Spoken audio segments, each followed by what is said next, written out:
seconds.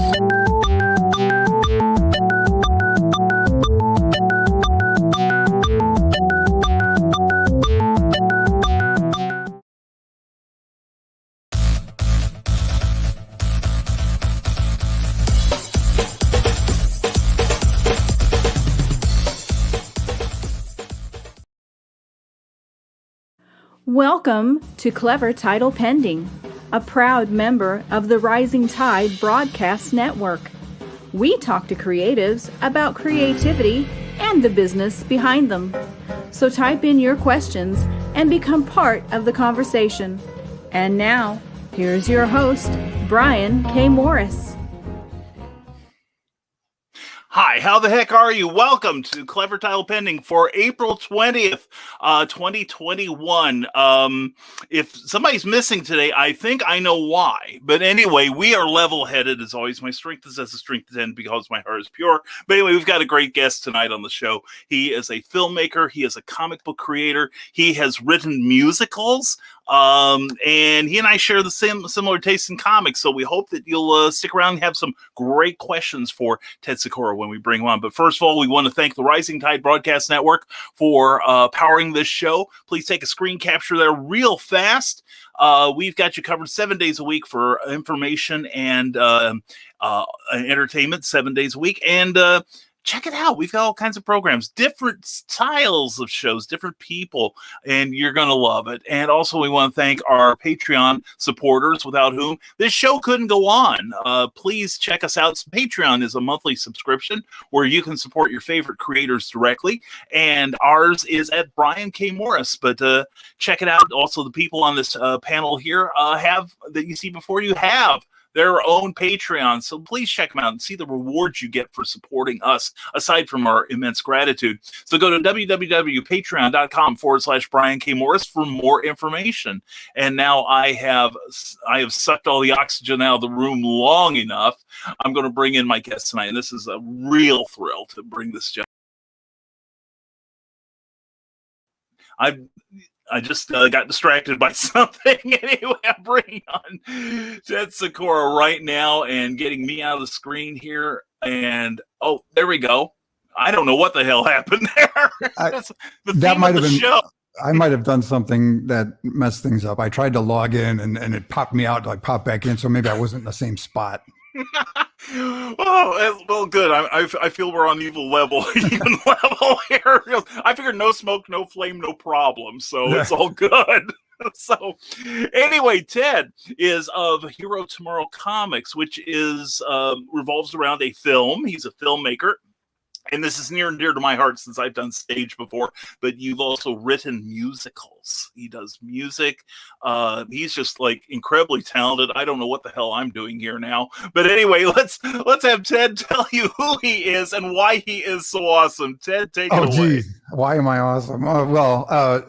So I've had this long, windy path of a career. And all through high school, I wanted to be a comic book artist.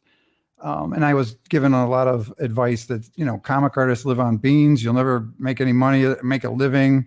So I started out in accounting and I couldn't do it. So I switched to like an advertising degree, but all the while I was playing in rock bands throughout high school and then into college. And my brother Kurt and I wrote we formed this concept rock band called Nothing Like Vaudeville. And it was sort of like this Alice Cooper take on vaudeville. And I wrote a story around it with this runaway freak that is in this land of vaudevillains. So we had characters like Sir Terror, the tap dance killer, Fletcher. And he's trying to avoid all these while this diabolical ringmaster is trying to recruit him for the freak show. It's a really weird show, but it ended up, we ended up getting international distribution on the Cast album, and that really started me down, sort of getting me out of rock and into musical theater. And I was studying musical theater for about 10 years, wrote another show called The Crown of Ariadne, based on the Greek mythology tale of Ariadne, Dionysus, King Minos, the Minotaur, Theseus, and all that. And then one of my best friends from college, Milo Miller, and we've always loved independent film. Actually, I have some visual aids here. So here's the CD for Nothing Like Vaudeville. That's nice. Thank you. But what was happening with me was the theater stuff. I would go into sort of this depression when the show ended because it was over, and now it's time to start again. And it's just there in my memory. But I thought, man, if we make a movie, it'll always be there just the way we left it. So my friend Milo and I, we spent, we're just two guys who never made a movie. We wrote a screenplay. We went back and forth for 3 years. Kind of, what do you think of this? What do you think of that? Finally, we got it all, written. And it was the same year I was getting married. So we didn't decide to go into production. I decided to storyboard the whole movie. I did 1,500 images for that. And then we shot for a year, edited for a year. And that was Hero Tomorrow. This debuted at Comic-Con International in San Diego, played film festivals all over the world. And this was the thing that really changed my professional career, because after that, I was shooting and editing for a living, doing a lot of commercial work, a lot of artist documentary kind of things. And, the movie is about an aspiring comic book creator, which is a theme here. He has an idea to create a superhero. So it's a dark comedy, and part of the humor of the movie is this guy explaining this really hard to explain idea. He reasons that many of the good superheroes are based on creatures, but all the good ones have been taken, spiders and bats and wolverines, etc. So he creates an animal that is so powerful yet stealth, mankind has yet to discover it. And he calls this the Apama. So he can't sell this to a publisher. It's a superhero based on an animal that doesn't exist. They don't want to hear it. But his girlfriend is an aspiring fashion designer. She makes him a costume of his own character for Halloween. And then he starts running around in said costume, trying to fight crime, but with no superpowers. So we had the idea for the movie, for the website, to take the book that our character would have created if he wouldn't have just gone nuts and he would have actually published Apama. What would that have been?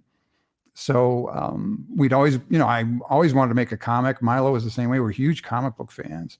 So we created the first issue, and that was Apama, the Undiscovered Animal. And this is a completely different world. So this is about a Hungarian ice cream truck driver on the streets of Cleveland who unlocks the spirit force of that most savage beast mankind has never known, becomes this lovable ragtag superhero. So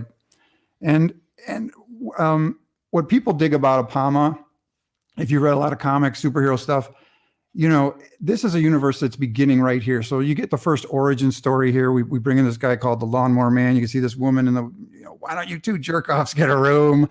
It's very kind of smaller scale. And you're just not trying to catch up with 60 years of history. And this is an experience you really can't get from Marvel or DC. So as an indie, that's one of the things we can offer that I think we should tout a little more, is that it's this very easy entry. So we ended up making, let's see here. I'm going to jump to issue 5 because this is important for what's going on right now. Issue 5, we introduced the nemesis of the series. And this is Regina. So she's this hippie, psychedelic flower child gone wrong. And she's been waiting for Apama for over 40 years. In fact, one of the first things she says to him is, "I missed Woodstock because of you, you son of a..." So Apama's completely confused by her. And she's this sort of weird psychedelic presence throughout the book.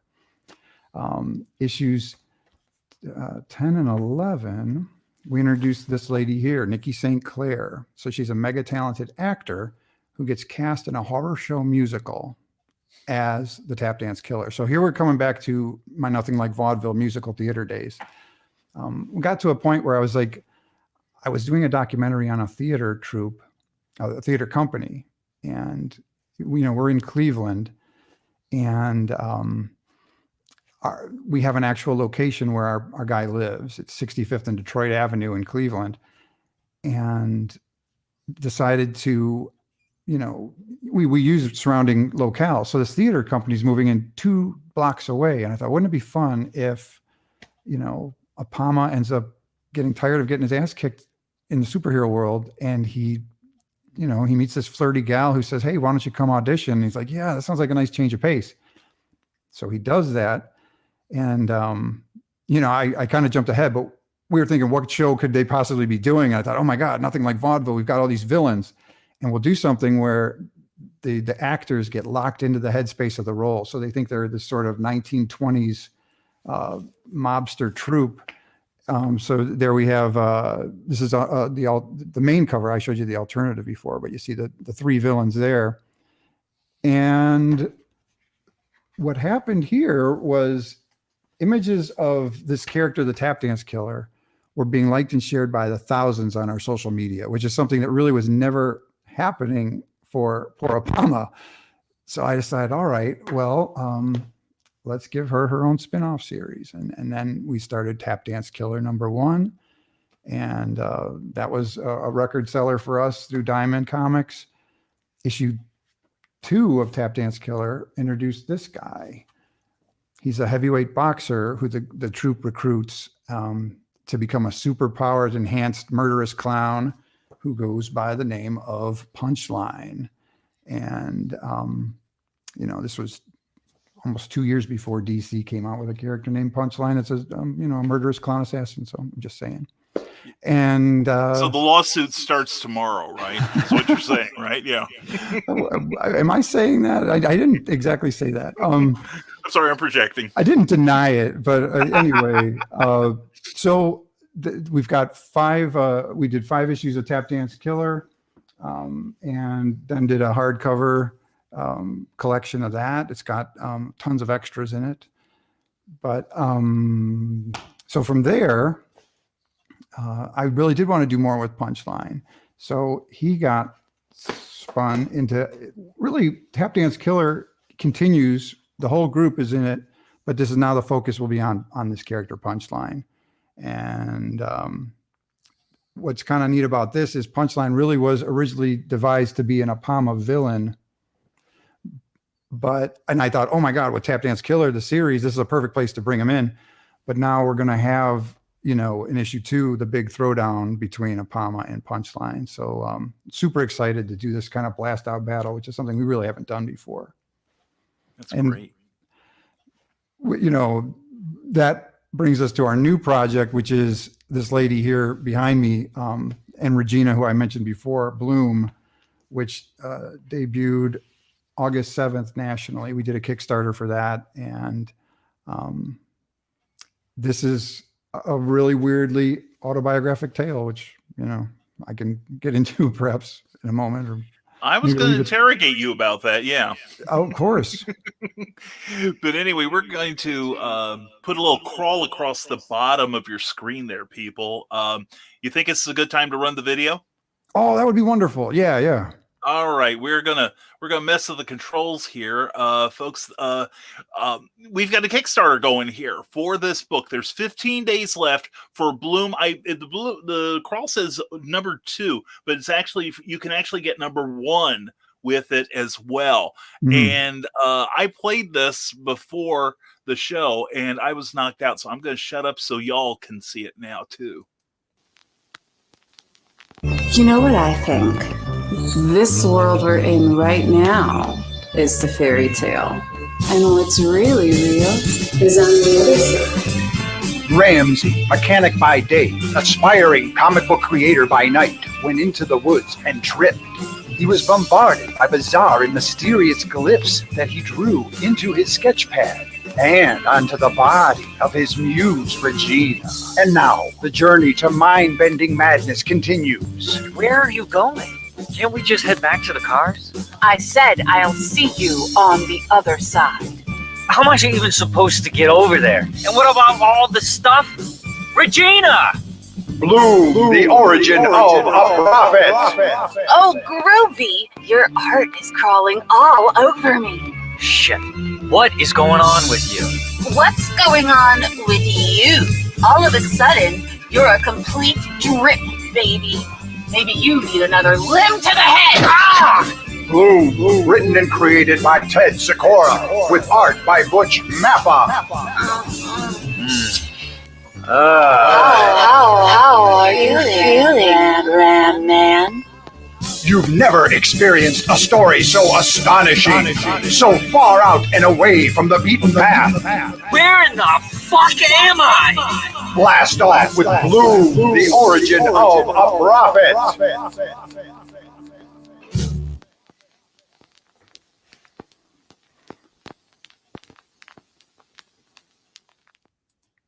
That is so deliciously retro. I love that so much. And I'm seeing in here, of course, in the continent of the, so before the show, Ted and I we found we share the same sensibilities. And that's for 1 and 2, right? Mm-hmm. Okay. And also please check out the reward levels. There's a whole bunch of really great stuff there. And, folks, I keep saying you want to back a winner. Ted's you've already succeeded and made your goal on this, right? So now we're just doing stretch things, right? That's correct. Goal, yeah. Right? And it'll be delivered in June. So we've got a really rapid pace this year with these. So all 4 issues are going to be coming out this year. We're going to do a Kickstarter campaign for each individual issue.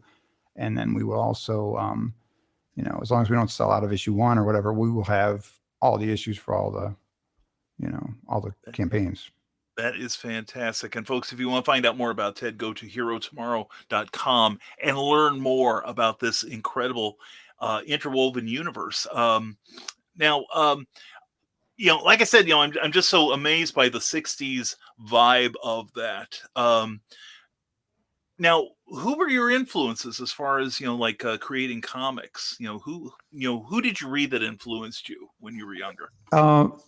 Really, for me, it was Spider-Man, whoever was doing it. I just loved that character. I always felt that he was so relatable. And I really loved the Marvel stuff. It was kind of, anytime I tried to get into DC, I just couldn't, and people would tell me, oh, you got to read this run by whoever. And I'll give it a few issues or whatever.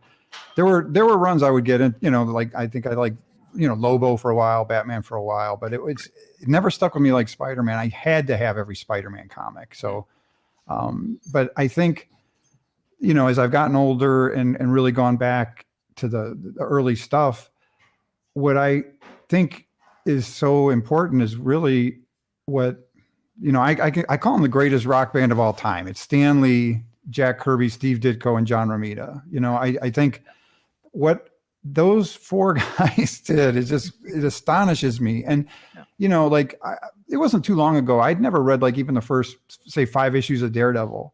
So I bought one of the trades, the Epic collection actually. And I'm just like, issue 1, I just like, oh my God, all these details that I figured came years and years, they're all right there in issue 1, the lawyer, just everything. And I think, a lot of people argue about Stan Lee versus Jack Kirby and who did what and everything. And I think it's like trying to take Robert Plant out of Led Zeppelin or Jimmy Page. It's sort of like together they're phenomenal. And the humanity is what Stan brought. And that's why I like those characters, because I can read Kirby's stuff post Lee or before Lee, and it doesn't resonate with me one bit. Yeah. I love everything they did together. Similarly, I don't really like the stuff Stan did after he got out of the game with Jack. Yeah, right. Or Steve. So there was just a magic, and that's okay. It doesn't have to be like this defined thing. Yeah. So yeah, I think to answer your question, I wanted characters that really you feel, you understand where they're coming from. And for, they're not billionaires. They're not aliens. These are people that could be right down the block from you. And I'll sink or swim with those kind of folks. Mm-hmm. Well, what I love about, looking at the stuff you sent me, that how intertwined everything was, like the old Marvel universe, when Stan was basically in control of everything. And like if Captain America was with the Avengers, in their own book, he's doing a flashback in World War II, in Tales of Suspense. And I love how your characters, just kind of seem to fall into one another. I appreciate that. And it's, kind of, it's a weird path. Like I wouldn't have plotted this. We couldn't have possibly plotted this out, when we did that first comic. Right. But it's almost like there is some sort of, guiding spirit that is telling me this is the one you're going to do next, and it's ready, and I just, whatever that is, that I'll just keep serving that muse, because it's taken me where we are, and we're having a blast with it.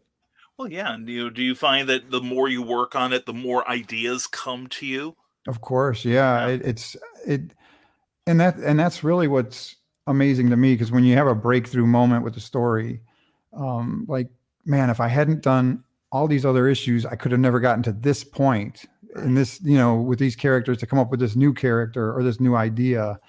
And when I think about it, it's like, why don't we just make issue 1 of Apama just as a freebie on the website? It was a digital download on the website, and then it started getting all these great reviews. So we're like, all right, well, let's make comics. And, the thing about making comics versus film is whatever you dream up, it goes right into the page. You don't have to get budgets together for locations and craft services, actors, and all that. So it's super liberating as a writer to work in comics.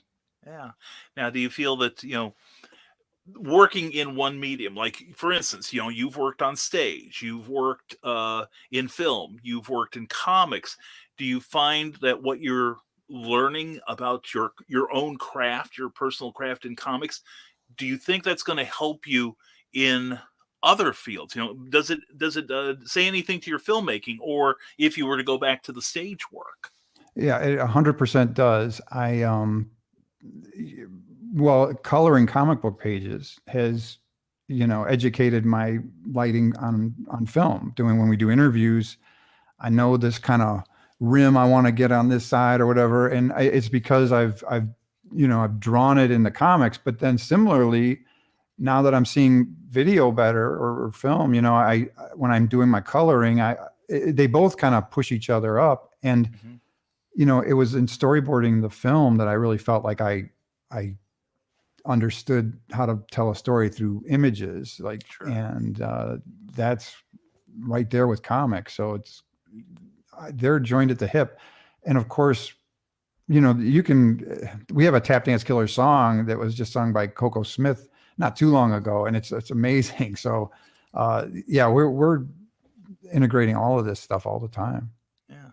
Now, since you're a filmmaker and you say you've got the storyboards for this, now is an inevitable step for you turning these into your films, or do you have ambitions of maybe, a larger studio picking up on it, but with you in charge, of course? So, yeah, one thing I kind of glossed over, because that my sort of, process is so long. When I first created Regina, it's super autobiographical, because I was in Ramsey's position. I'm trying to create a villain for the Apama series. I bought, and I had met somebody who was telling me about their tattoos and how they all meant something, and that they were giving them protection. This one's giving me power. Right. And I was just like, oh, I love this, so that was just the first spark. But so then I'm drawing this out in 2-dimensional space, and I'm having kind of a hard time imagining how this is going to turn and all that. So I did buy a mannequin, and I'm painting the mannequin, and I'm like, so I have this weird thing in my studio, and I'm just so I'm doing my film work, and I'm covering this event for Cleveland Public Theater, and it's called Pandemonium. They have 100 different performers, and there was this woman who was a dancer, and I thought, oh man, she's a perfect influence for Regina. So I actually did ask her, hey, would you be up to doing a photo shoot? And she was open to that. But we could never get our schedules together. And then in the meantime, I just started thinking, wow, what if I took this total stranger out into the woods to do this photo shoot, and she started acting really weird. Like, I don't know anything about her. I mean, similarly, I could have been the weirdo.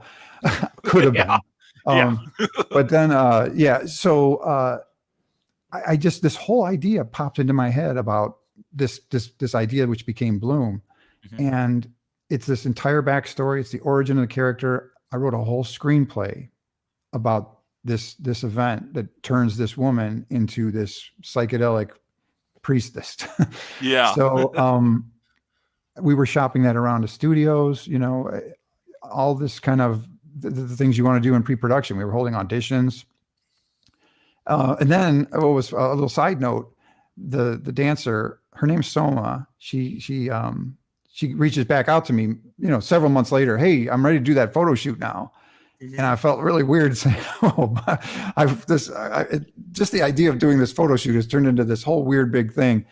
And I sent her the screenplay, and I was just like, well, I hope you're not going to think I'm a total weirdo, but I'm trusting you to just look at this with an open mind. And she was really cool with it. And so we ended up actually doing a photo shoot. So this thing is so meta weird. Boy, I guess I sidetracked from what you originally asked. Welcome to the show. You know, this is where all the conversation goes on here. You know, like, we ask the question, then we just hold on for the ride. So it's all right. Oh, but while we have a moment here, let's say hello to our audience. Carleen, hello, Tuesday, April 19th. Well, you were close. Very good. Teresa Dunn, good to see you. Mwah, glad to have you here. And Carl Witzman, always a pleasure, sir. And let's see. And Cindy Kepson. Now, Cindy Kep will have some jokes for us. That means she likes you. Okay. I like you too, Cindy. And she asked that question, which would be the best as a movie?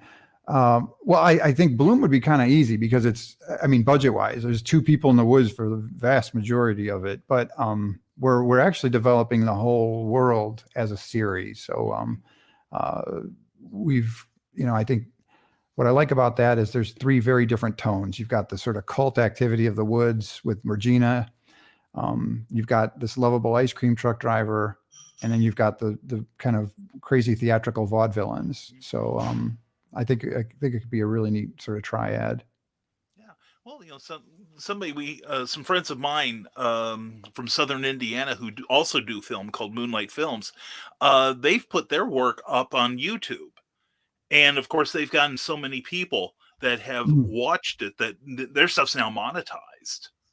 And they're dangerously close to like shooting films with real budgets now. It's really frightening. It's frightening for them, I'm sure. Way out of their element now, but maybe webisodes, with your characters. It's possible. I'm good with other people's businesses. I suck at my own though. So. Well, yeah, and it's just I kind of how much I talked about how much I love making comics compared to film. I would love to sort of be involved, but I don't know if I really want to. I don't know if I want to get into the trenches and make it on our shoestring budget kind of stuff like we did with Hero Tomorrow. Like I'm kind of, I don't know. I understand that. And we're going to say hello to Jeffrey Hayes. Jeffrey Hayes, Plasma Fire Graphics. Thank you for sponsoring this episode. Plasma Fire Graphics, when the look of your book matters to you. Good evening, Brian and Ted. Here's to a great show. Better because you're here, Jeffrey. Glad to see you here. And to Ninja Genko, good afternoon to you, my friend. And Cindy Kep has the first of many jokes, I'm sure. Why did Mozart get rid of his chickens? They kept saying Bach, Bach. So that's what it's going to be like, folks. And hello, Michaela Chang. Glad to see you. And Louis Lauder, greetings from St. Louis, working on my superhero fiction. Excellent. I appreciate the work of all those in all comic fields. So thank you for that. And Jody McPhee from the desk of a small press publisher says, love Tap Dance Killer. Need to get volume 2 hardcover trade. Good evening to you, Rick Bradley. Good to see you. And okay, we did get that. And a question from the desk of a small press publisher. Thinking about Bloom, why equate acid trip to the bridge of creativity? Just see that as a unique focus for the male character to reach the other side. That's a very good question. Yeah.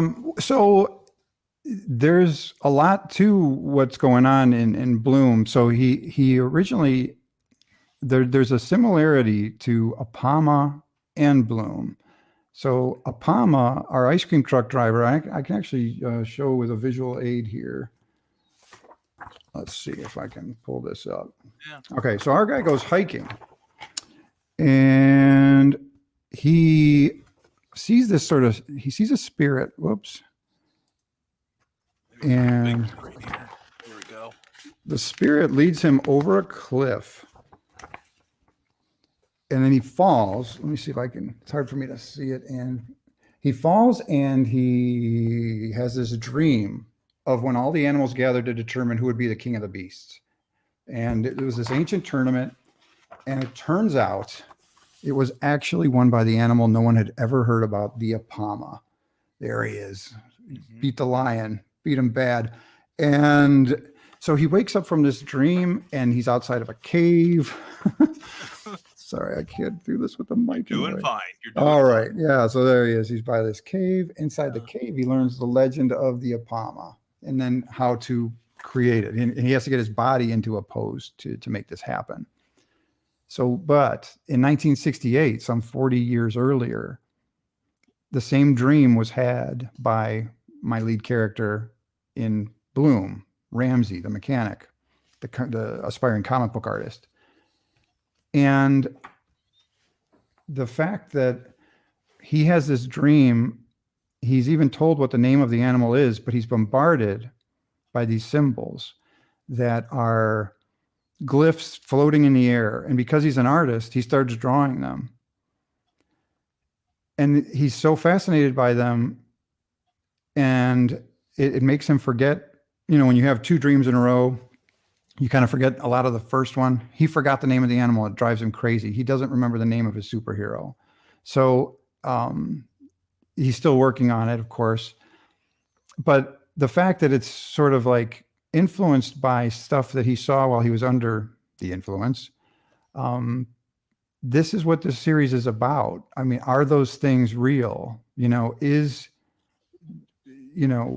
Ramsey in the series is a hardcore atheist. Regina believes everything. So we've got this dynamic between the two of them that she is extremely open to when he's telling her the story, she realizes that there's more to it than what he realizes himself. So I don't know if that, I hope that answered your question. It's, not to say that someone has to be on acid to come up with an idea, but this is being treated very much as a way to break on through to the other side, as we say. Yeah. Well, I think what hit me about this in reading the first issues of Bloom and Apama, that it was basically what Timothy Leary used to say about, surrendering your ego, except in one case it's through, the use of drugs. And in the other, it was almost that wild abandoned dance that, the Ilya, I think it was it Yes. Ilya? Yeah, Ilya, that Ilya had to do. And as soon as he, gave himself totally to the dance, leaving behind the embarrassment of himself and his ego, that's when he made the breakthrough. And then, that's what I kind of read into it. Yeah. And with Ilya, it's actually a pose. It's like but it looks like a dance. And you just have to hold your body in it perfectly. And, again, I can give a little visual aid here. Yeah.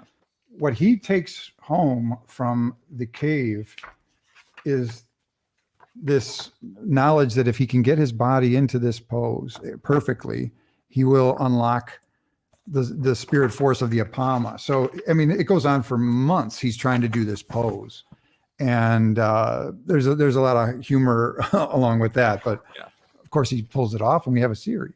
There we go. Otherwise, it'd be like 10 issues of him just trying to do yoga, and that that's not good comics.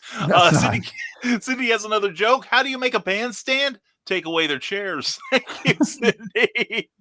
And yes, Carl lives in the side tracks. And hello to Brian Nance. Good to see you, my friend. And hey, Eric Hawkins, who will be at Big River Comic Con this coming Friday and Saturday in Hannibal, Missouri, along with author Amy Hale and myself. Hashtag always promote. And let's see, Cindy Cap asks, what's the most important thing to remember about running a crowdfunding campaign. Now, Cindy is going to be launching hers pretty soon, and Eric Hawkins is going to be doing one for the third issue of his comic, The Zombieful World of Oz, soon. So what would be your tips to somebody like Cindy who has never done this before? What's the most important thing about launching a successful Kickstarter campaign, in your opinion? Well, I think having a mailing list that, your list of friends, whoever, whatever you're starting with, hopefully you've got maybe a fan page started or something that you can now reaching the people on your fan page can be real tricky because of the way, like, say, Facebook works with algorithms and things. But there are ways to, run ads specifically to people who like your page, and that's something I didn't realize. And, just, reaching out to those people close to you. I think probably having your book, the first issue done, and art-wise at least, so you can show the work. Gosh, there's so many things. I don't know if I can. There's no one most important thing, but the other thing is show your work to people that will give you the truth. That's huge. Show your campaign to people who will give you the truth. I mean, we can show things to our best friends, and they're going to say, "Oh, it's great," But like, this is true of my filmmaking when I was doing musicals. If I give somebody my stuff and I want their opinion, I say, hammer me. You are not going to hurt my feelings. I would rather hear it before I put it out than after it's out. And every artist has blind spots, and you need that. So, it's Cindy, I'll be happy to look at your page before you launch it. If you send me a note on Facebook, Kickstarter lets you just do a,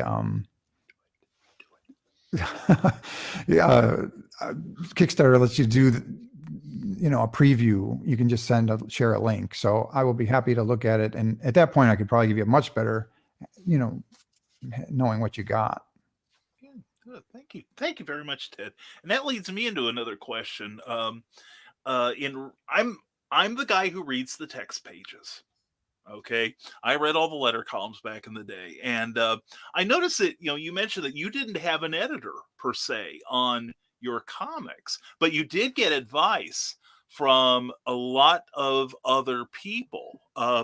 And you dropped some names that I know, like Henri Compon, David Anthony Kraft, Jim Salacrap, excuse me. Sorry, Jim. All buddies of mine and other people. Why did you go without an editor for your book when most writers are saying get an editor? Yeah, why did you abandon this advice? Right, it goes against everything I just told Cindy. But that is what I do instead. So I spent, there's a different kind of editing, film editing, and I've done that for almost 20 years, and you have to be ruthless, so whenever I'm doing a documentary, you don't really have a script. So you have to see the story, the material you're presented, and then craft a story out of it. And you got to really be ruthless about cutting out the fat, because people just don't have time, or they won't spend the time investing in longer stuff. Anything that's got too much, needs a trim, they don't like it. So I do feel like that sensibility has passed on to my comic book making. And I think we hopefully tell stories that are tight. And at the same time, I will reach out to Jim Salacrap, and I'm like, hey, this issue's about to come out. Henri introduced me to him. And in fact, I met him at New York Comic Con. Henri brought him over to my table. He said, Jim, I think you're going to like this guy's stuff. And I gave him the Apama pitch. And while I was giving him the Apama pitch, he was like critiquing it. No, you lose that line. Dude, it was so awesome. He comes back the next day and sits with me for an hour and goes over our first two issues. And he gives me like the Marvel Comics critique. And it was just, I consider it like the most valuable tutorial I've ever had.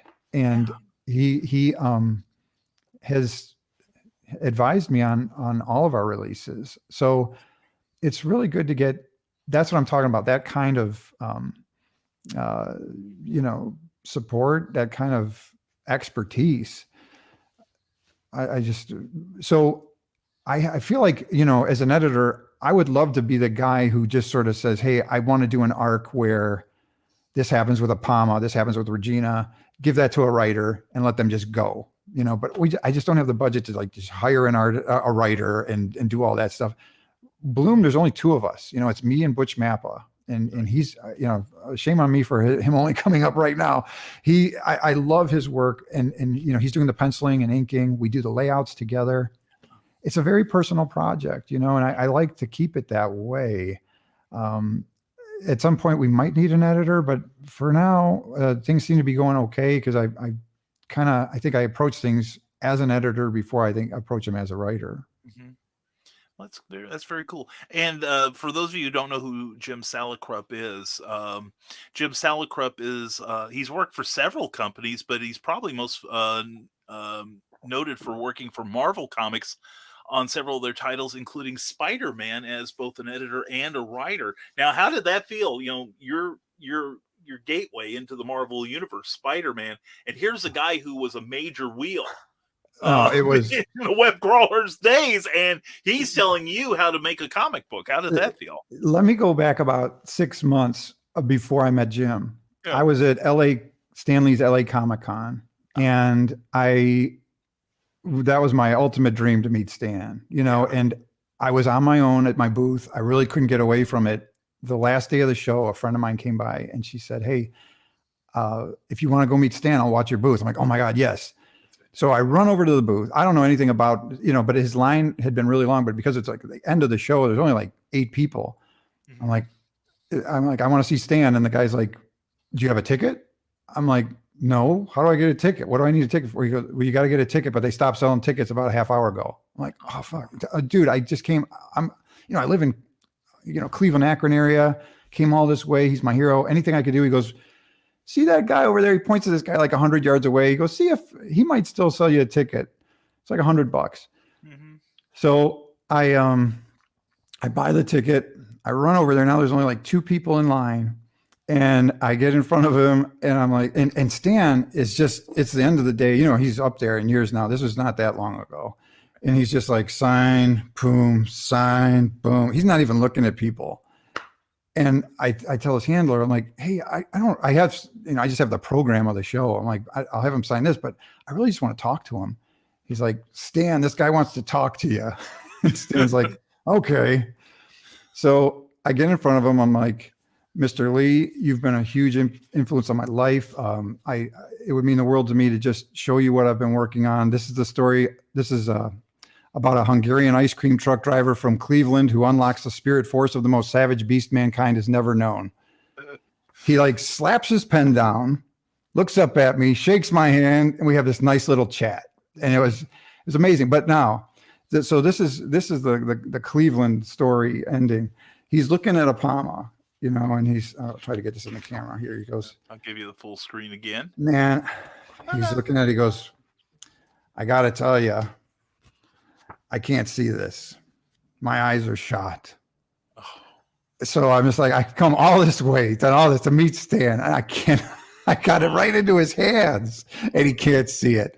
So that now brings me back to the Jim Salicrup moment, which was, he worked under Stan for a long time, and he was imitating Stan while he was going through the book, and one of the funniest things he said, because our trade collection said Apama, Cleveland's resident superhero. He goes, you need something else for a tagline. That's good for Cleveland, but it's not good for the rest of the country. And I'm like, what is it about this comic? What's the thing? And I said, well, the weird thing about Apama is it was made to be a hard to explain idea. I mean, in the movie, and me being at cons all the time, it's like a joke I've played on myself. I made this really hard to explain thing, and then I made it even more real, and now I have to explain it.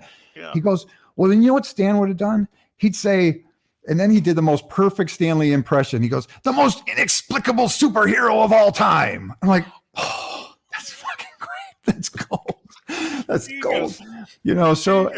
Yeah. And that's just how, when you get around somebody who's been in the business that long, that just the insight that they have, and it just changes the way you look at things, and it's just completely invaluable. So yeah, I mean, I'll reach out to those guys, David Anthony Kraft, another one.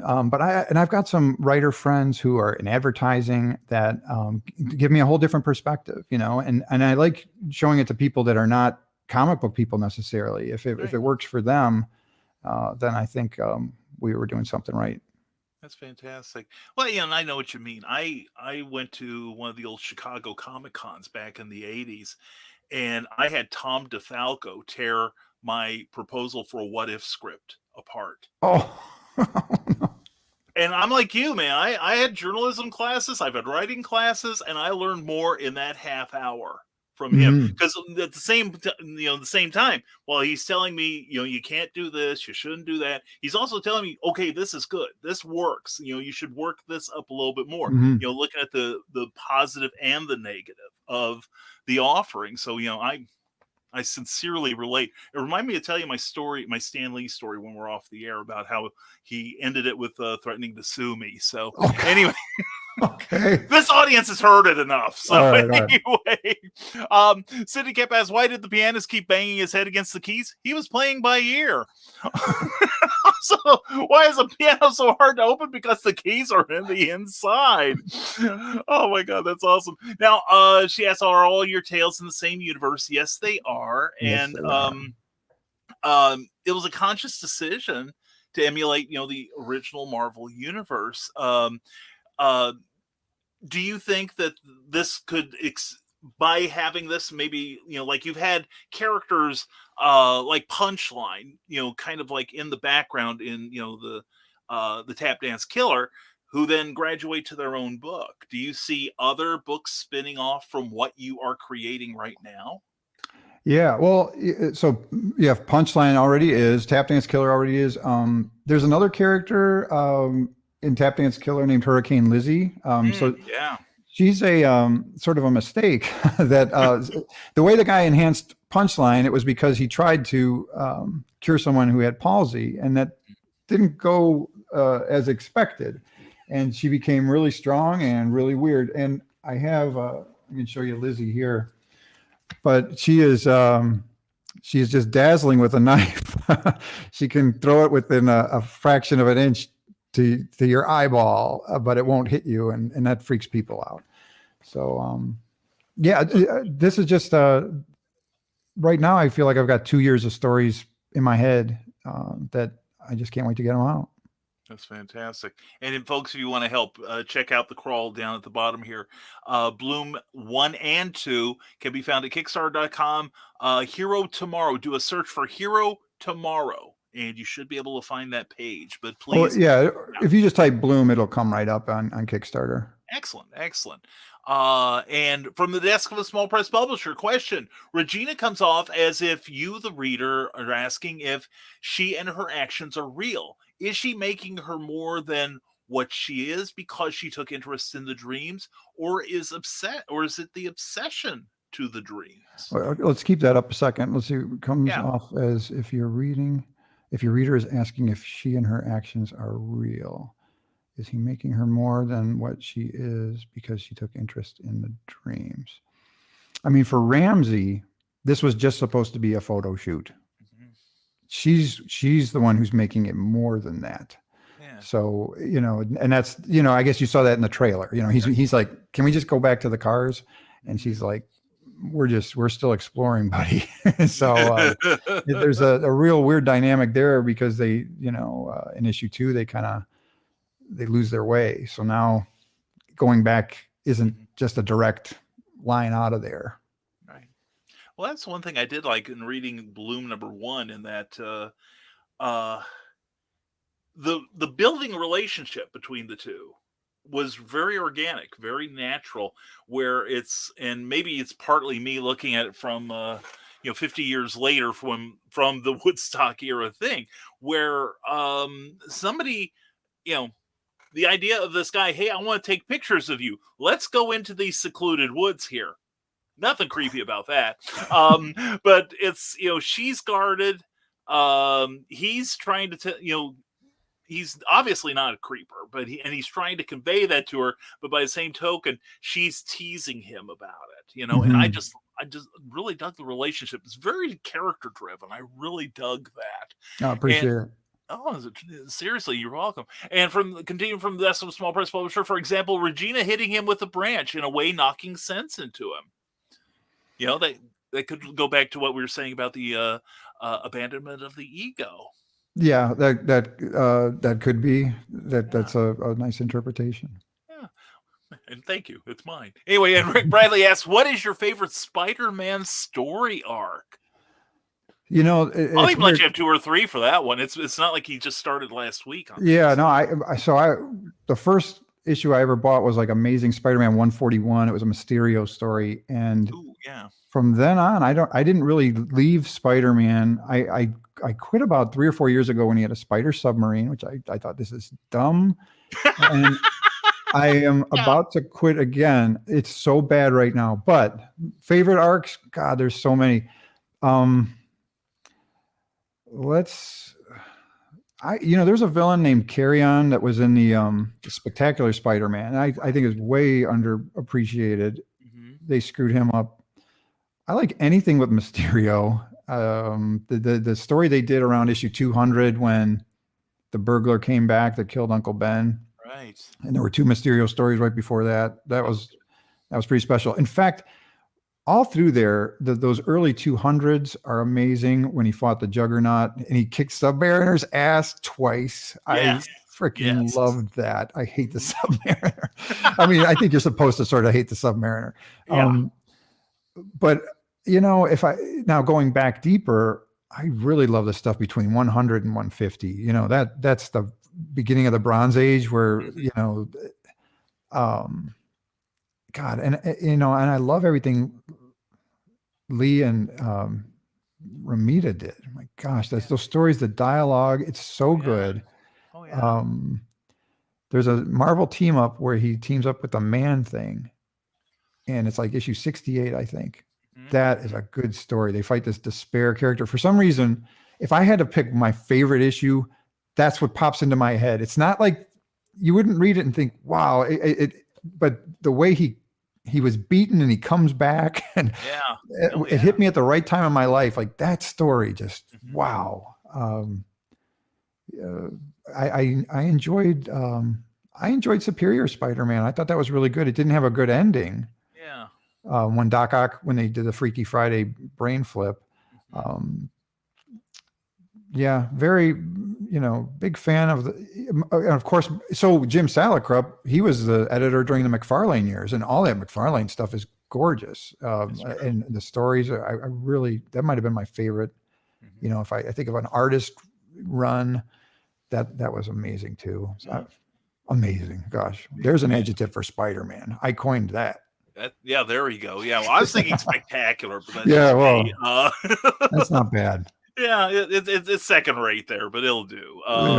It's a web of my own making. But anyway, it's like, and 247, my personal favorite, the kid who collected Spider-Man. Oh yeah, yes. It still punches me in the feels, even to this day. It's beautiful. Yeah, and that was DeFalco, wasn't it? Did he write it? He may have edited. I think it was Roger Stern with John Romita Jr. and I think Terry Austin inking. Yes, I've read too many. I thought it was Friends. It might have been Ron Friends. It could have been Friends. You're right. I'll have to look that up. But that was just another case where everything just worked so well. It's amazing. Lot of the old Marvels that's a beautiful story. It is. It really is. Good taste, sir. Good taste. And Brian Ann says, awesome. Glad you like it. And Cindy Kep says, cool. Thanks. I'm hoping to get all the info from the publisher to enter on the Kickstarter page this week and get it entered. That is great. Cindy is doing her first ever comic book based on a novel she's written called Animal Eye, which is kind of like takes you inside a video game. And you're playing basically anthropomorphic characters. Okay. Yeah, Sounds cool. Yeah, but it is a cool idea.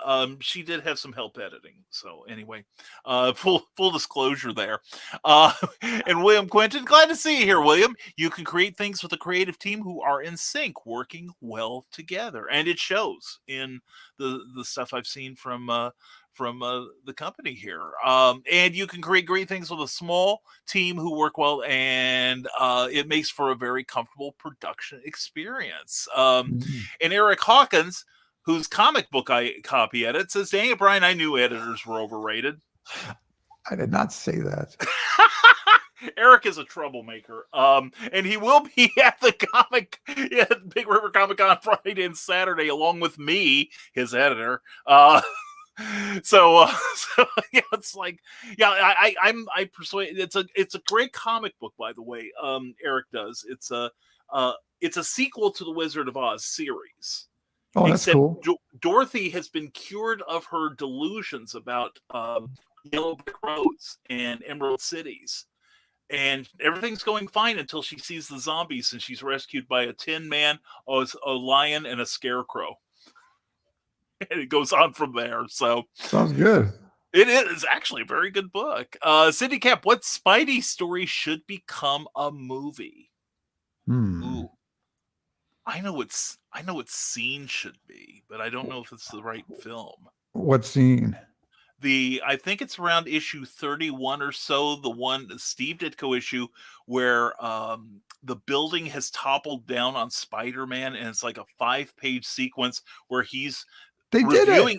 It's in the Vulture movie. That scene was right. That's true. The version of that is in the Vulture movie. That's true. Yeah. With that internal dialogue and everything acted out, I think. But that's just me. What about you? What about you? Oh gosh,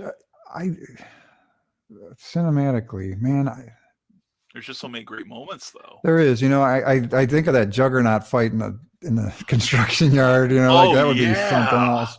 I like when he's up against somebody you just don't think he can possibly beat. That's kind of because usually that's the problem. I think usually we know our character is going to win in the end, but like somebody who just seems unbeatable.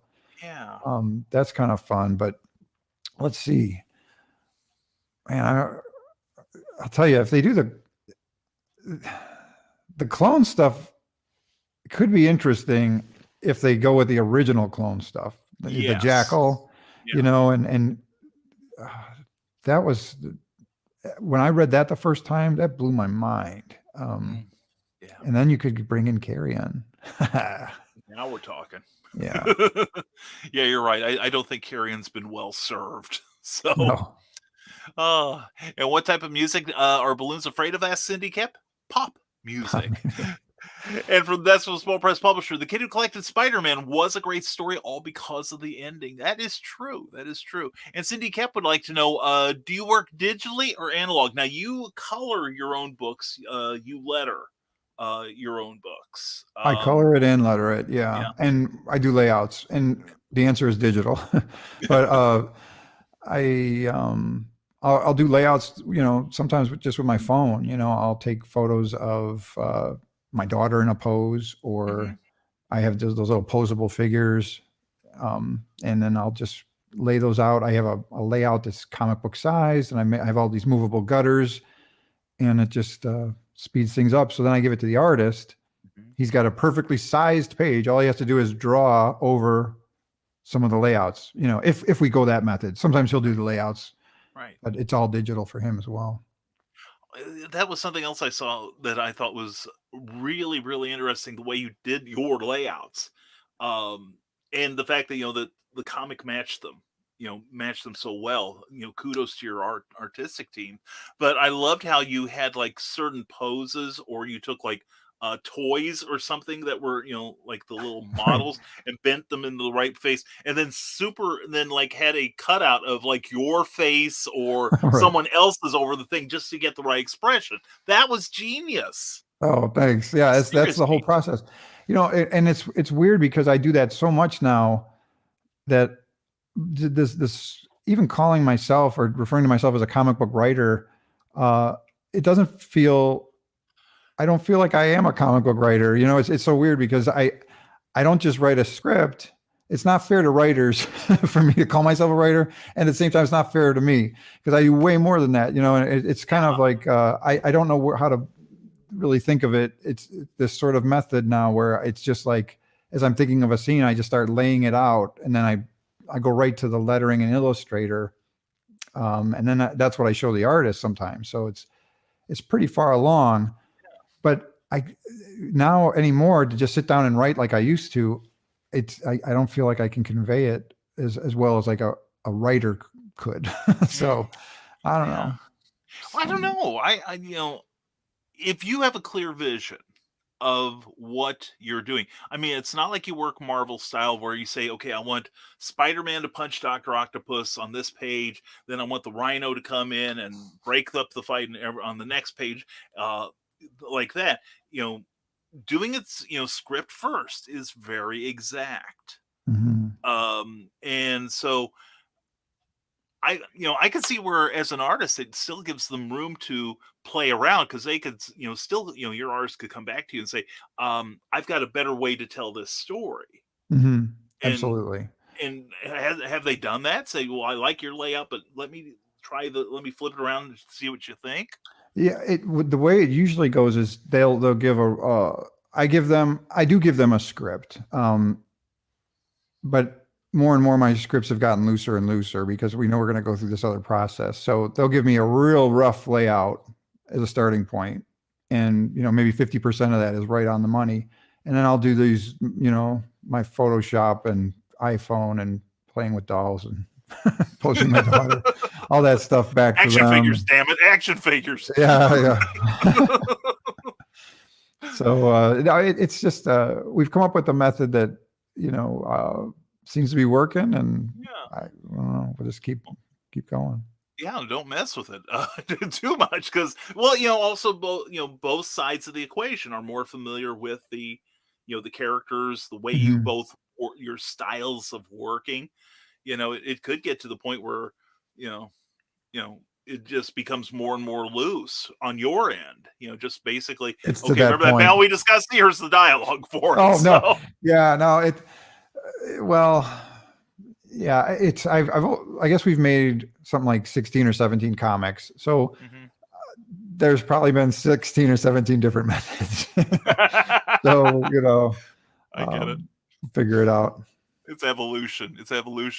Cindy Cap asks, what is a mummy's favorite kind of music? Rap. Nice. Now, Eric Hawkins has the answer to our question. I should have thought of this about which Spider-Man sequence should be made into a film. And you'll slap your head. And Craven's Last Hunt. Okay? That's tough to beat. That was a great 6-issue series, the original on that. Good choice, Eric. Seriously, good choice. Right and now. Here we go. From the desk of a small press publisher says, I just backed the project. The psychology in it perked my interest. Thank you very kindly. Thank you, Joe. I think you will be very, very pleased with it. And Joe, if you haven't interviewed the other side, Brian, this gentleman here, I think you need to reach out to him. From the desk of a small press publisher has his own YouTube channel, obviously, and also has his own interview show Saturday nights at 10 p.m., 9 p.m. Central Time. Please tune in, subscribe, like, and share. Hood answer on the Spider-Man arc from Rick Bradley. There are so many great stories for Spidey. He's been my favorite superhero since I was 3. And thank you for the correction. Good, not Hood. All right. It's like, I'm like, Hood is. I was thinking, yo. I figured the G and the H are next to each other. I thought, I got him. Yeah, and most of the time I do speak autocorrect. This was just the one time it failed me. So, and here's a good question from Cindy Cap. Of all the tools you use in your creativity, which is your favorite? So there's a book. There's really 3, and I couldn't probably Photoshop because I use that for the coloring and that. But I have found that Clip Studio is really amazing for inking and drawing, much better than Photoshop. The handling of the line, I don't know why it's so much better, but it is. Donnie, the artist on Tap Dance Killer and Punchline, told me to try it, and because he did not like inking with Photoshop. He started out and he hated it and went back to paper. Really? Then he went to Clip Studio and really loved it, and it's fraction of the price. Nice. That's good. For lettering, Illustrator. I love Adobe Illustrator, and there's a book called Comic Book Lettering: The Comic Craft Way. Yes, Like by $12. Richard Stark. Yeah. Yes, $12 on Amazon. Anybody doing comics, buy that book. You're welcome. All right. I'll go ahead here. Why did the music teacher go up the ladder? Oh, he's got one right there. Yes. Because I want to learn how to do that myself, but my wife won't let me learn Photoshop because I don't get all my work done. Well, this is good because it's Illustrator. Oh, it's not Illustrator. Photoshop. I am writing that down, Illustrator. And I probably do not won't... try to letter comics in Photoshop. It is really. hell Why is on that? wheels. Why is that? It's just, you have to be really specific about layers and where they go. And Illustrator is just, you like make a copy of your one balloon with text in it, paste it over, now retype into that balloon. That doesn't happen in Photoshop like that. It just isn't made. It's much, much easier in Illustrator. And I've tried it in both. Don't even, if you, and I know that these programs cost money. So if you have to use Photoshop, it can be done. But if you spend the time learning Illustrator, you will be much better off in the long run. Sounds good. Sounds good. All right. Cindy Kep says, why did the music teacher go up the ladder during music class? To reach the high notes. And we've got one of our friends here, Pops Van Zandt from Comics Talk. Hey, yo. Good to see you, Pops. Hey, yo, Pops. And Ryan Permisson has shared this video. Thank you very much. Please share this on whatever platform you're watching it on, and please like it.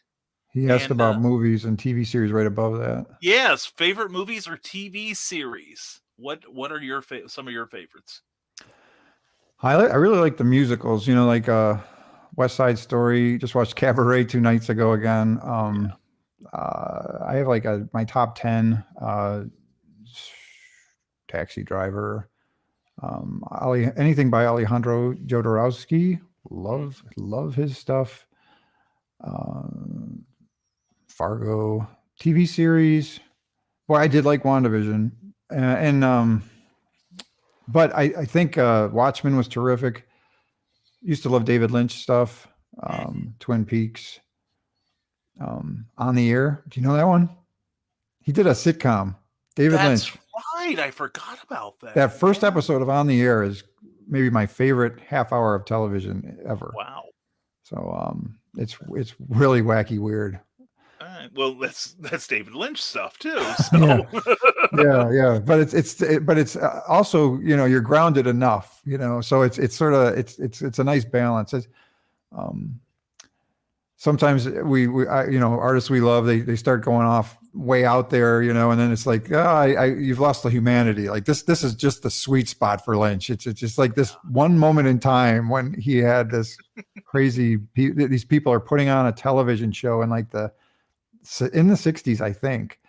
And it's just how wrong everything unintentionally goes when they're actually live on the air. So, yeah, that's fantastic.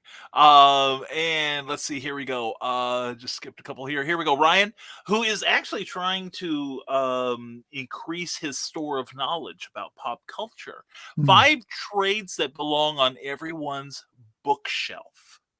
I'm going to assume comic book trades. Okay. I'm going to start with the Spider-Man, the Lee Ditko omnibus. I'm going to do the first Lee Kirby Fantastic Four omnibus. This is good, huh?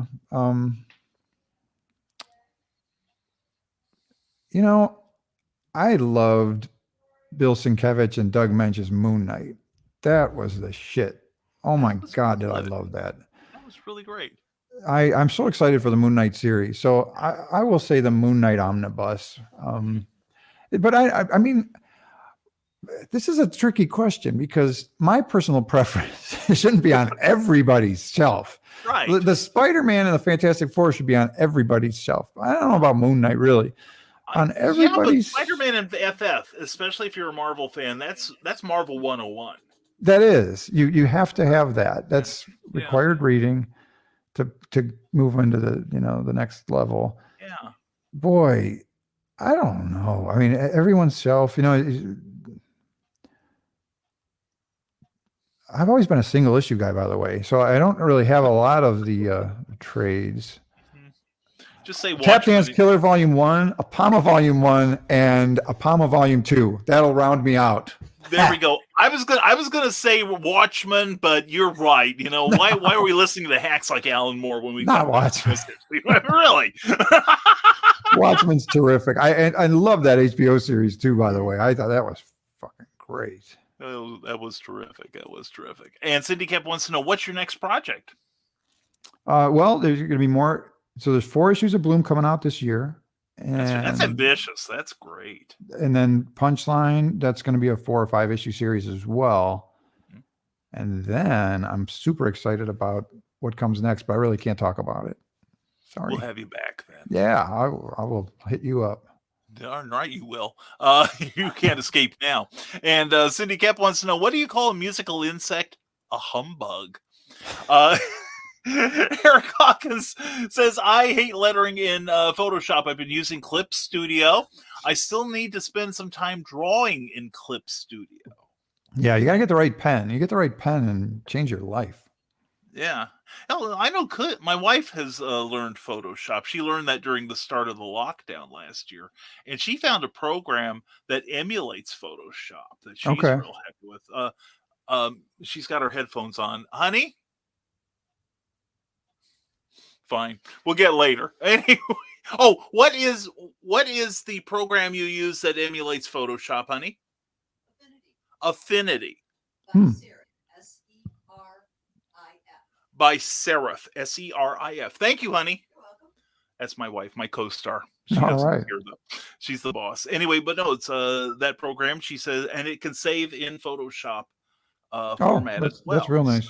So, and she's using it. She has taught herself comic book coloring too. Okay. So she's the ambitious one in the family, obviously. But anyway, wait, say hi. There's Affinity Photo. There's Affinity Photo. Affinity Design, and Affinity Publisher. Which do you use? For the flatting, I use Affinity Photo. Affinity Photo for your flatting. Okay. Yeah, but Affinity Design is also good for making artwork. I just have trouble making. Oh, okay. Yeah. All right. It's good to know you do have some limits, honey. But anyway, she uses design for flatting. Flat design is the one that you can do drawing in, but she doesn't draw. So anyway, the Historical Fencing Guild, Friday nights at 8 p.m. on the Rising Tide Broadcast Network. I just really am impressed with the overlapping of your IPs. Referencing your work in other titles is brilliant. I thank you very kindly. We are also very careful to make sure every series is an easy jumping on point. So, for instance, even in Punchline number 1, there was something that happened with Nikki St. Clair, the Tap Dance Killer's father, her mother, but her father was kind of left out there wondering what happened. Well, the vaudevillains kidnap him, bring him in, and he gets this introduction to all the characters. So for the reader who doesn't know anything, you are like the father there. You're getting everybody's backstory. And one of the great experiences I had doing conventions was being set up next to Jim Shooter.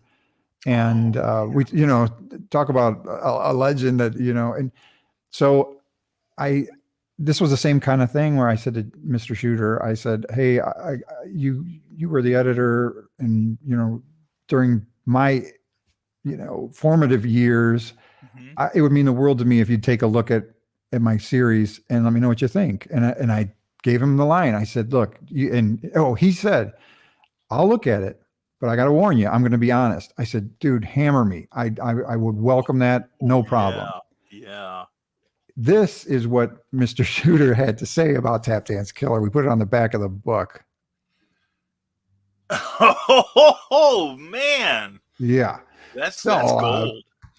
Anyway, yeah. So, and on our Kickstarter, because now Kickstarter has all the add-ons, you could add on any one of our properties, so you could we're doing the hardcover for $20. It's normally 30. So, if you just kickstarter.com and type in Bloom and it'll come right up. But Apama, we have the whole set, or you can get it issue 1 a Punchline. The other thing I'm doing is in the spirit of the 60s. If you order a printed copy, this is the one I did for the first issue. I'm doing a signed print that I'm doing sort of in an homage style to Mr. Andy Warhol. And so this is something that I actually do illustrate, and then I'll sign it, and that'll be with your comic.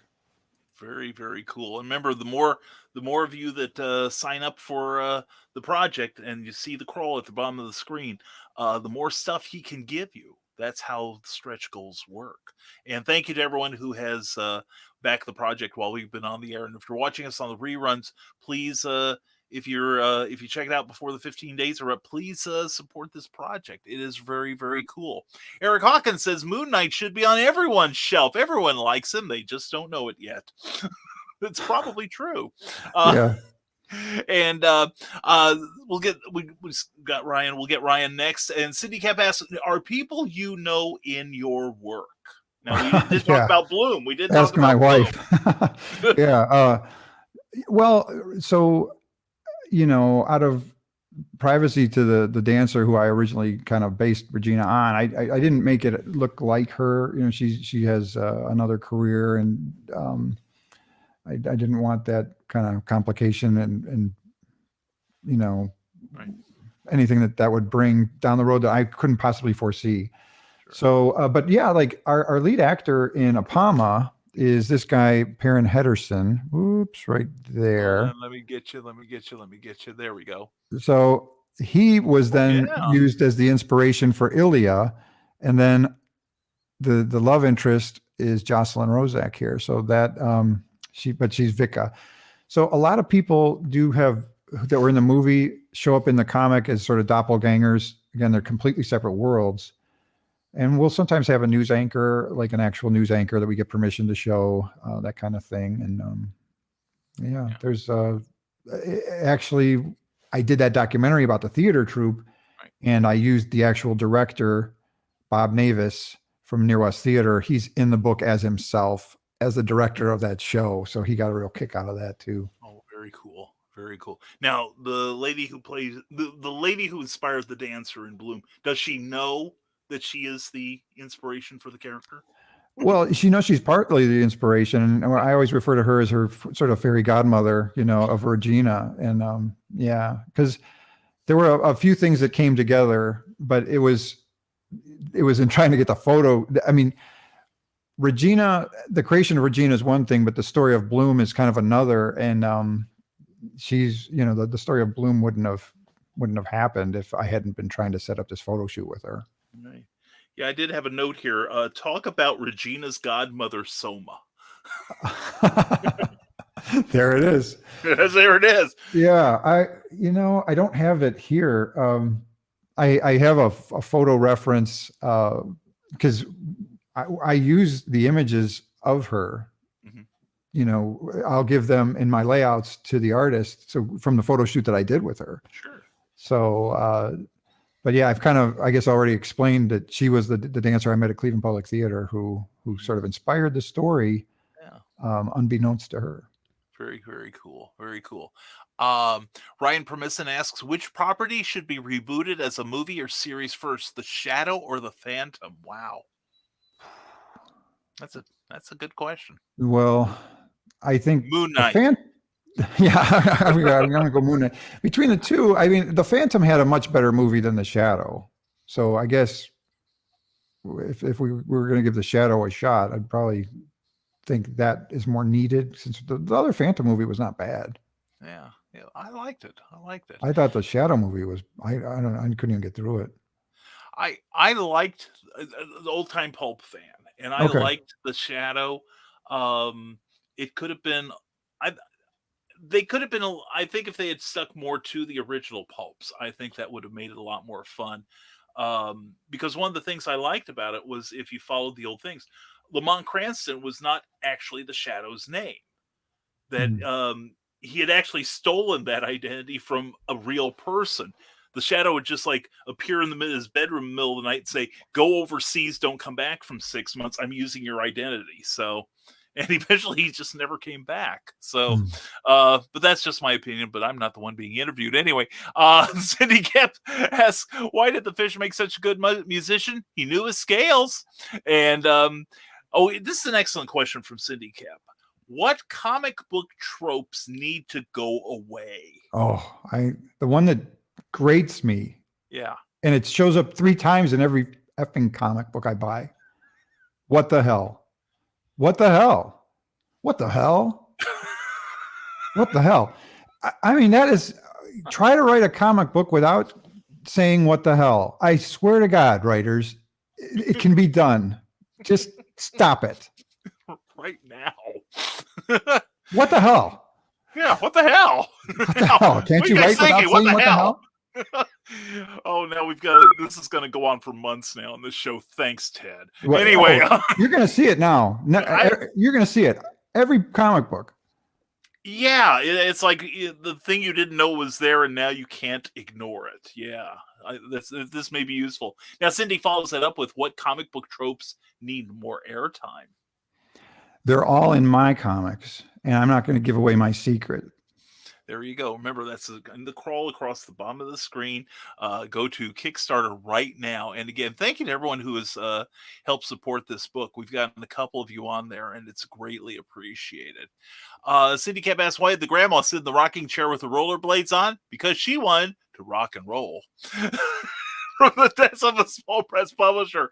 When is volume 2 of Tap Dance Killer coming out? Henri Compon got me into this series. Henri's a good dude. He is. He's one of the best. I love him. Well, so you may not have been here for when I was explaining, but I'm happy to explain again. So this is where Tap Dance Killer is continued. This new series, Punchline of Vaudeville. And so I'm going to show the inside here, how it kind of starts. You know, we got Nikki's father. Whoops, everything's a mirror, so I kind of get confused. Yeah. Just So, you learn to ignore it. The father gets kidnapped. They kind of dart him in the neck there, and then he wakes up and he's there with all the vaudevillains. So this is taking place right after the events of Tap Dance Killer 5, and this will be how the story of the Tap Dance Killer is continued. So she'll be a supporting character, as Punchline was in hers. But Punchline had an awful lot of screen time in Tap Dance Killer, and the reverse is true here. Mm-hmm. Yeah, and every time you show Tap Dance Killer, I marvel at how well designed that character is. Oh, thank you kindly. And you're very welcome. And I did see in one of the notes. See, that's another thing, folks. If you buy the stuff, you'll get to see how the character started out. And you mentioned, like, you see one side of her face is painted, the other side is not. But in your initial sketch, you had the painted side on the opposite side of her face. Please explain why you changed it. Okay. Dude, I appreciate you going deep into that. So let's see here. Yeah, I like the idea of her having this sort of half painted face. I thought that was kind of neat, and also with a black woman, I'm asked all the time why we made her black, or why I made her black. And I did feel that there were not enough, it's not a feeling, there are not enough black characters. And I'm married to a black woman. We have a daughter.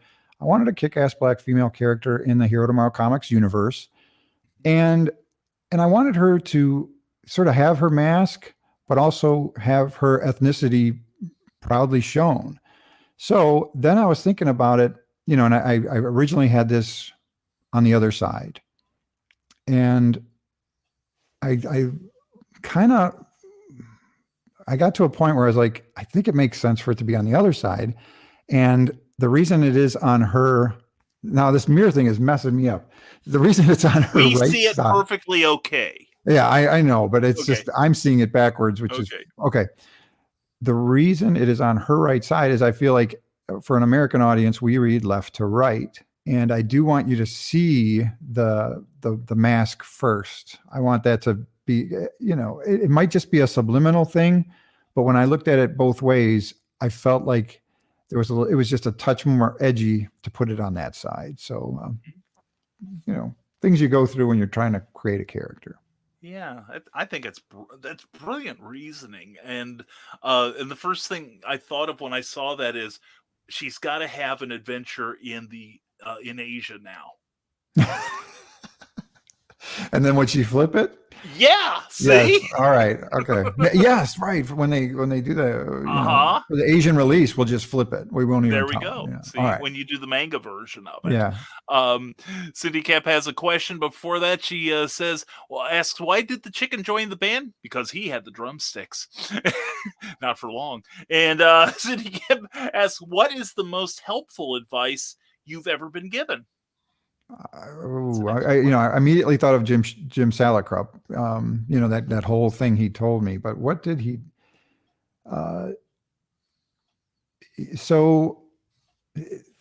not as important as it was back when we were first collecting, but every comic book is somebody's first comic book. So my issue 3, you should be able to read my issue 3. If you picked up Tap Dance Killer number 3, you should be able to enjoy that. And we do try to give you a ramp on with all of our books.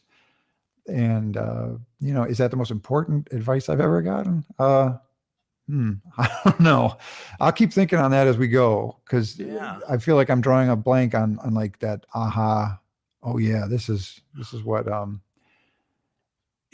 I'll tell you this. I do artist documentaries, and I often ask that question, was there a lesson that you got from one of your mentors that has stuck with you, stayed in your toolbox all this time?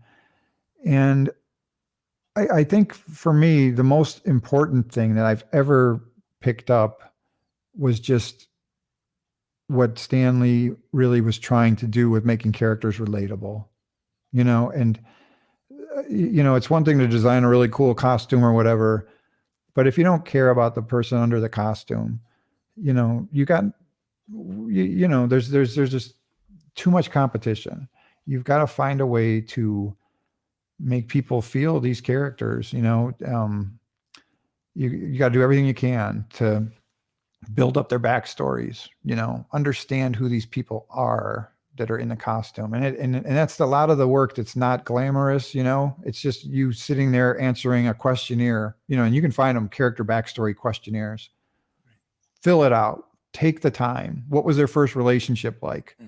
What's sitting in their garbage can right now, and you just force yourself to answer this. And then it's much easier character to write. And I'm all for character over script, how to write a script books. I think, there's so much bullshit in this sort of, by this page of your screenplay, we need to introduce this element and all that. I mean, that just teaches everybody how to write like each other. And, the human race has been telling stories for thousands and thousands of years, and they didn't need screenwriting books. So, trust your instincts, give yourself a chance to develop your own voice. And I will step off of my soapbox right now. It was a soapbox worth listening to. Seriously, because you mentioned that about every comic book is somebody's first, and I think that's something that's gotten lost in the last couple of decades. Because I've backed a number of projects like on Kickstarter because the costume's interesting or I like the concept. And then I get the book, and by the end of it, I still don't know who the hell these people are. There's no hook for me to latch onto. And that was, again, when I read, the package that you sent me, that I understand these characters. And they read like real people. And here's another analogy. We can argue all day long about who's cooler between Batman and Spider-Man, but there's no comparison between Peter Parker and Bruce Wayne as far as an interesting character. Yeah. At least relatability. Yeah. I can't, my parents were not killed in an alley, and I don't have $1 billion in my wallet. The same reason I can never identify with Richie Rich. When I was younger, I was more an Archie Andrews than I was Richie Rich. Yeah. So, Well, I mean, and think about Peter's supporting cast, you know, I mean, with Mary Jane, Harry, and, you know, it's just a fun group. You want to be hanging with those cats, you know, like who do you want to hang out with in Bruce Wayne's supporting cast? You know, I mean, maybe Selena Kyle or something, but really that's really more still the Bat side, you know, there's not, when I watch the movies, you know, I love the Marvel movies so much more than DC, but I'm like, a lot of the reason is it's baked into the DNA of these characters. Exactly. Good call there. From the desk of a small press publisher said he's mocking us with his laughter, or probably just me. You know, some creatives are not going to drop not going to get me to say it. But you do have a point about the what the hell moments. Yeah. And now that's all. It's like an earworm. It's like somebody Rick rolling you. All you hear from that point on is Rick Astley for the rest of your day. You know, I picked up, you know, and I don't know these guys, so I hope they don't, if anybody, like Undiscovered Country. I picked it up because it has undiscovered in it, like ours does, Undiscovered Animal, a palm of the undiscovered animals. So I'm like, all right, let me see what this is. And I swear the first issue, they said, what the hell, 3 times. I'm like, forget it. It's trash. No, but it's just like, it's so freaking common. And once you tune into it, it takes me out of the story. Now, that's just me, but what can I say? I suspect it's going to be, let's see, how many people do we have watching now? It's going to be the whole bunch of us. You've ruined us. Probably for the better. And Cindy Kemp asks, what kind of music do bunnies like? Well, of course, it's hip hop. Yeah. Now, aside from don't be on Brian's show, what is the least helpful bit of piece of advice you've ever been given? Least helpful advice? You know, this was funny. I don't know if this is the least, but like when we were making our movie Hero Tomorrow, right? I told you my friend Milo and we wrote this script back and forth 3 years, you know, right? And I showed it to somebody who was sort of in Hollywood, and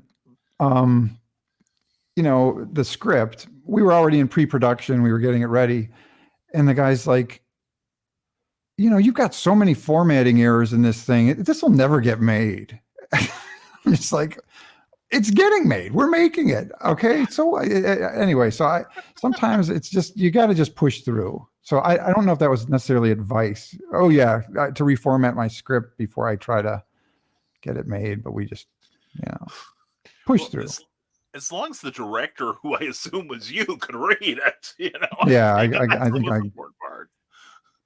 Oh, let's see. And from this one, small press publisher, it's cool that you didn't give Nikki the Pharaoh Lad treatment from Legion of Superheroes. I'm not familiar with that reference. Let's see. Pharaoh Lad, he was written by Jim Shooter, by the way.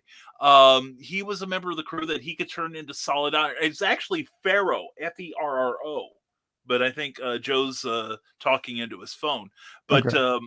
But he got killed by a creature called the Sun Eater. And also he wore a mask because supposedly he was so hideously scarred that no one could see him. So a very, very interesting character. Cindy Kemp asks, what is the difference between a fish and a piano? You can't tune a fish. The Historical Fencing Guild.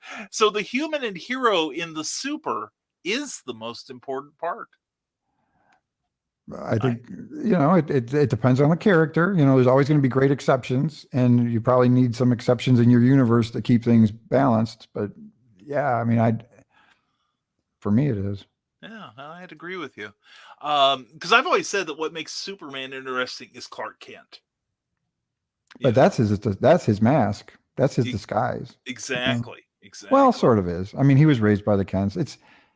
That's a weird one.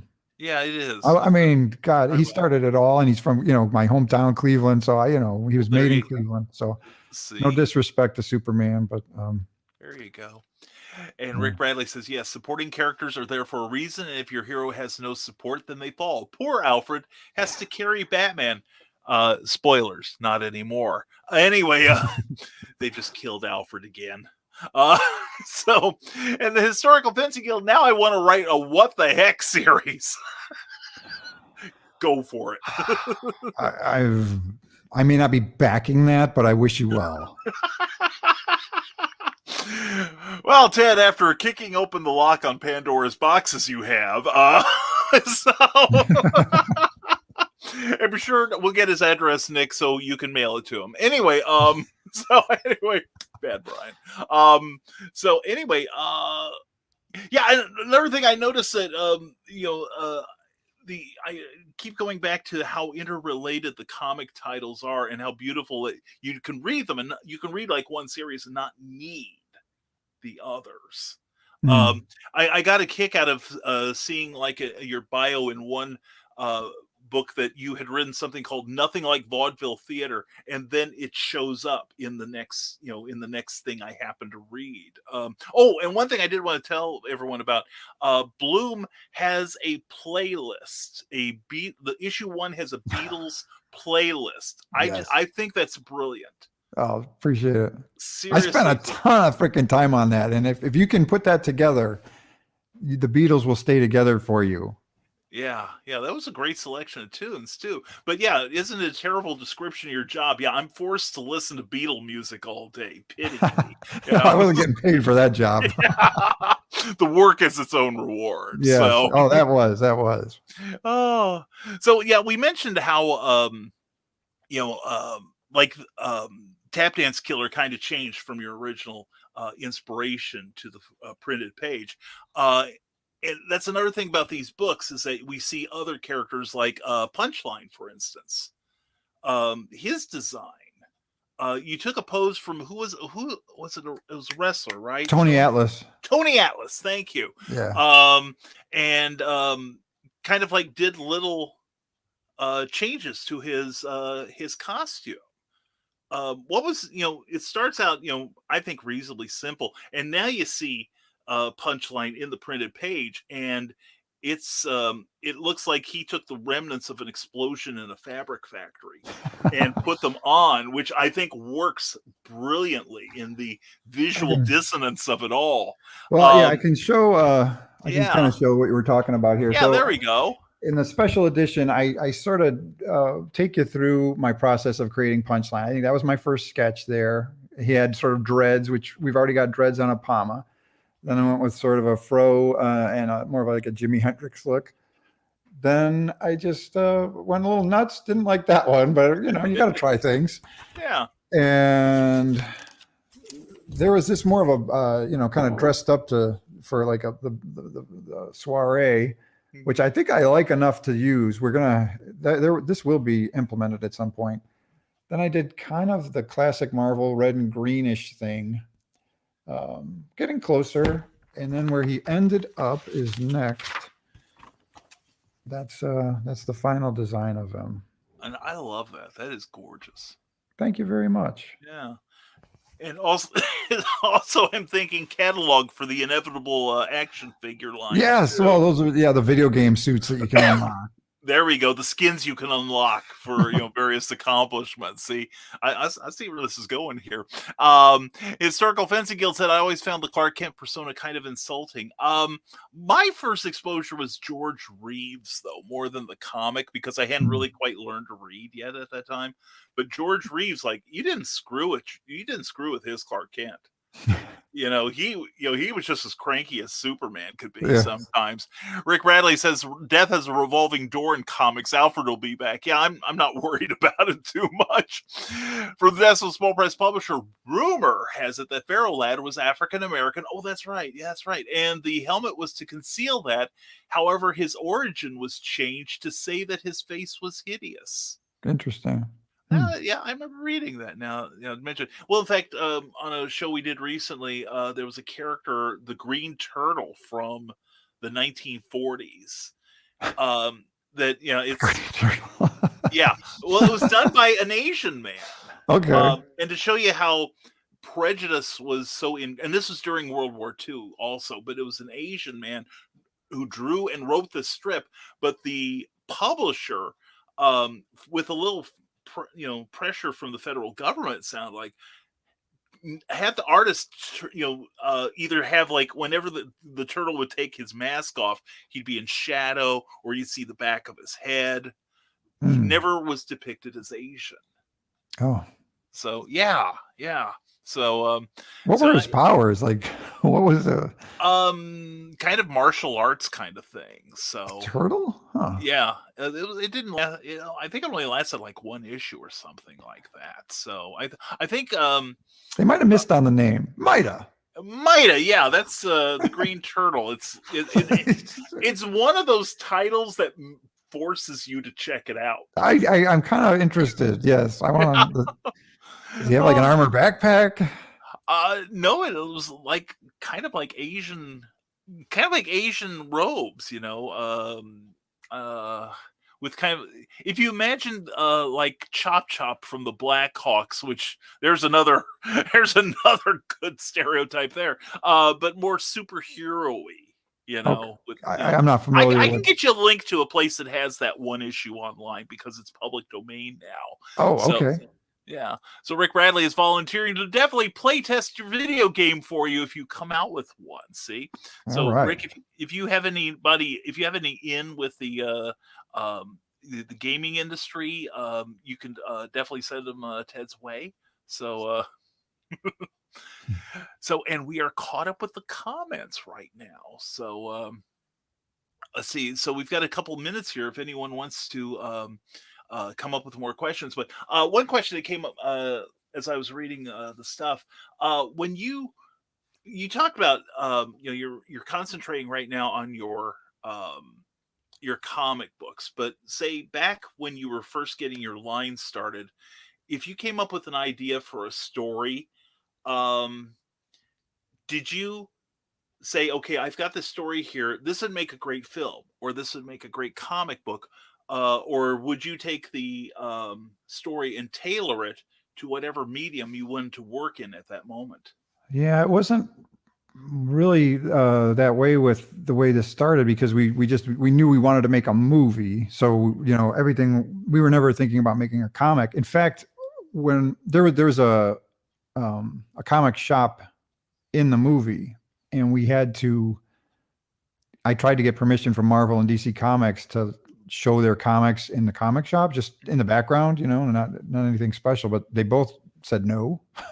So Really? we couldn't do that. So we had to reach out to the independent comic book community, and we went to a bunch of cons, and Tony Isabella actually put out a note on one of the forums, and we got some really cool people just sending me boxes of comics. I was like the most amazing thing. And I'm getting to a point of what you asked.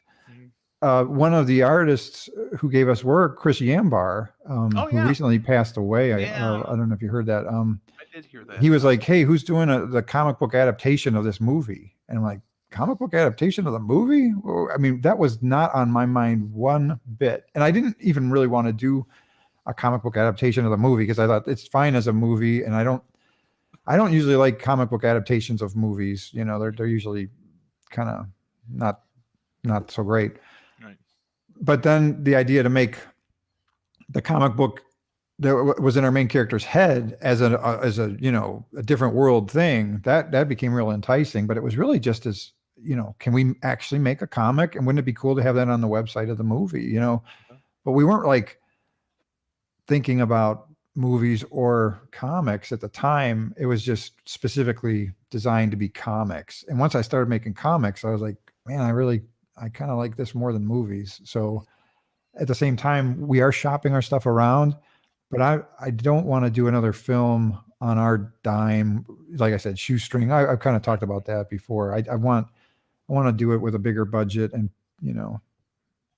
we've made all this concept art, all this stuff is ready to go. So, it should be an easier sell than a screenplay, Yeah. Now, you held up a copy of your movie earlier. Is that available on Amazon? It's on our website, herotomorrow.com. Yeah. All right. Want to make sure we got that plug in there. Eric Bradley goes, what? Caught up? What? You mean what the hell? Here's another Spider-Man question. What story idea do you have in mind for our favorite wall crawler? That is a super question there. Ted, if Marvel said, hey, we dig your comics, we want you to work for us, do you have a Spider-Man story in your head? I'm bringing back Carry On. Yes. Marvel. we're going to fix everything that was screwed up with Carry On. And he will be the rogues gallery menace that he was always destined to be. There you go. Carry On is very tough to beat. Like, I think they got rid of him because he was so powerful. Like, he can become immaterial. He can throw the Red Death at you and you just turn into a skeleton. Like, Carry On's bad news. Yeah. They really didn't do enough with him. And you make a good point. Maybe, I know that sometimes characters are written out because they don't know what to do with them. Yeah. And maybe they thought, well, we've explored Carry On as much as we can, but there are numerous characters in comic history where somebody said, we're done with him. We've explored everything. Yeah. And somebody says, wait, I've got one more idea. And then he catches fire again. Yeah. They messed it up because they said another writer came on and kind of retconned his creation because he was the half-born clone of Miles Warren. Right. So he didn't finish baking in his genetic soup. So he was in between these realms. But then somebody later said, well, you know what? None of the clones were actually clones. They were just people that he found and he injected them with some sort of clone virus. Yeah. And Carry On was just that. So if we go back to the original way he was created, I think that's what I would be. I'd be all down with that. Yeah, because that's spooky as hell. Mm-hmm. And there's so much there that you can't explain with any sort of science that I think would just because we've got memory RNA now. That's what the COVID shot is based on pretty much. That it's that we understand, but I think I agree with you that it would have been a lot more fun to explore a character that's not understandable. Mm-hmm. So, but that's just me. And Cindy Caps asks, how different are movie scripts and comic scripts? That's something I get asked a lot.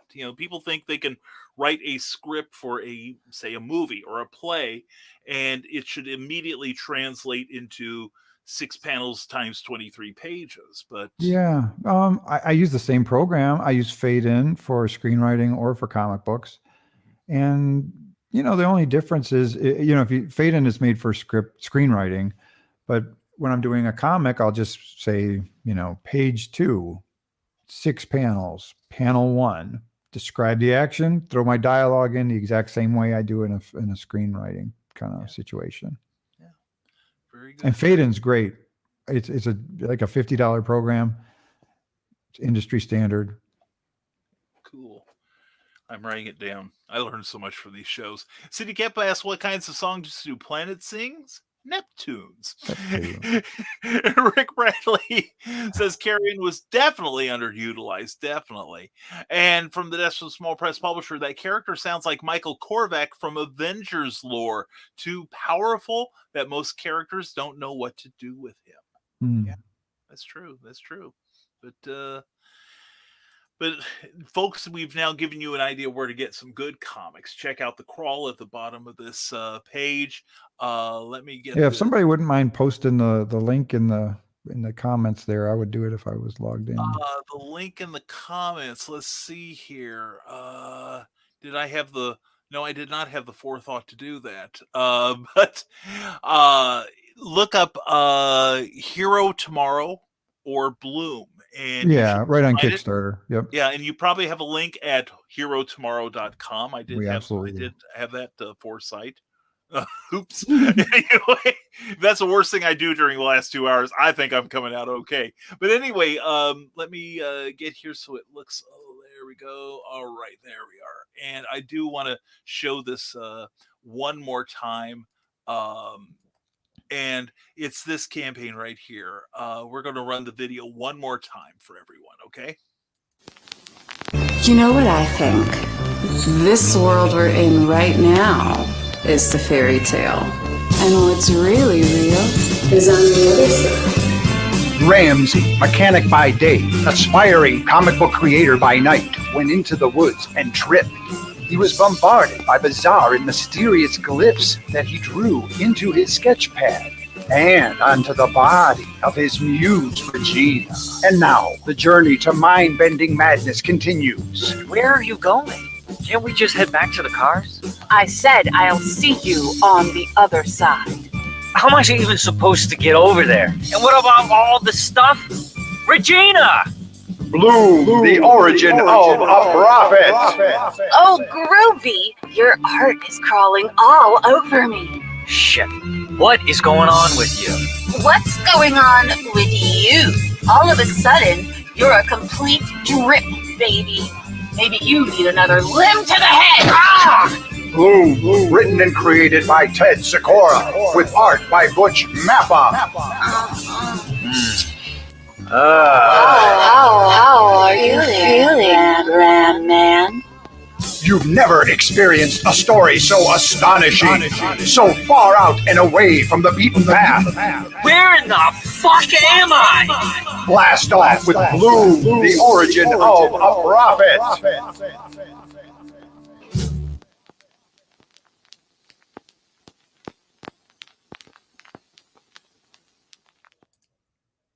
Definitely awesome there. Very awesome. Oh, And appreciate please, you. oh man, yeah, that looks really good. So please, folks, back this project and check out the reward levels. I think you'll be pleased. Thank you to everyone who has signed up for it during the broadcast. And Cindy Cap has the address there, kickstarter.com/projects/hero tomorrow /bloom 1-2, and Rick Bradley has the long version of it. And check that campaign out. I think you will be pleasantly astonished, and I am pleasantly astonished by our reaction from people. And folks, thank you for watching, whether it was live or on the rerun. And if you're watching on the rerun, please check out. I will everyone. I just remembered, if you're watching on Facebook, check out the content above. We have a link there. And if you're watching it on YouTube, check below. We have it there. Expand the thing, and you can have a direct link to the Kickstarter campaign. Save you some time and effort.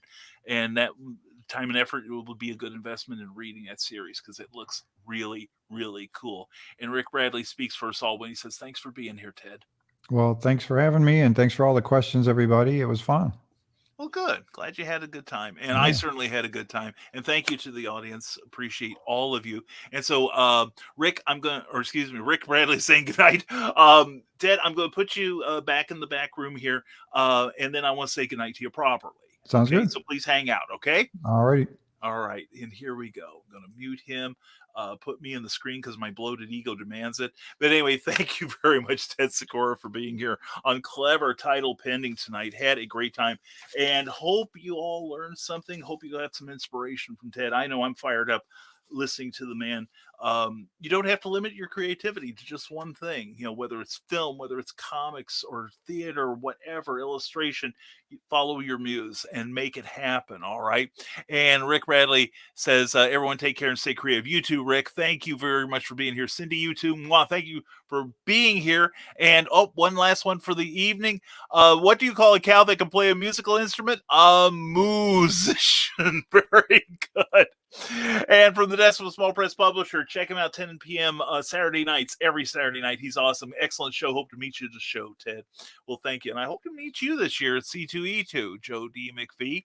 But anyway, thank you all for being here. Thank you to the Rising Tide Broadcast Network for powering this show. Please take a screen capture real fast of this. These are the shows that we have 7 days a week, Sunday through Saturday. All kinds of topics from comics and general chat to promotion, building your platform, timepieces, cigars, adult beverages, you name it. We've got probably something like it here on the Rising Tide Publications Network. Thank you very much. And also thank you to our Patreon subscribers. Pardon me, for your ongoing support of this program and our mission. And please check us out at www.patreon.com/Brian K. Morris. It is a monthly subscription service where you can support your favorite creators directly, and you get something for it, like your name mentioned on this show. How cool is that? So please check it out. And thank you to Plasma Fire Graphics, as always, for sponsoring this episode. We appreciate you so very much. Plasma Fire Graphics, when the look of your book matters to you, because it matters to your readers. That's how you turn them into customers. Anyway, thank you all for being here. Tomorrow I will be back, tomorrow morning on Nevermind the Furthermore at 10 a.m., 9 a.m. Central. We may be a few minutes late. because I have an eye appointment. But we will be on as soon as we get back in the house. And check out what we've got going for the rest of the week on the Rising Tide Broadcast Network. Please check out our Amazon page, or not our Amazon, but our Facebook page. But most of all, check out Bloom 1 and 2, available now on Kickstarter. You'll be glad you did. And with that, we're going to wrap up the evening. We thank you all for being here as always. Thank you for watching Clever Title Pending. We hope you'll join us next week when our guest will be Anna Marie Salvaggio, or Remelian as her fans call her. She is an incredible creator of all kinds of really cool things, does a magazine about creativity. She's been in our talk section many times, and now you get to meet the lady herself. And also, please don't forget to sign up for my monthly newsletter at risingtide.pub.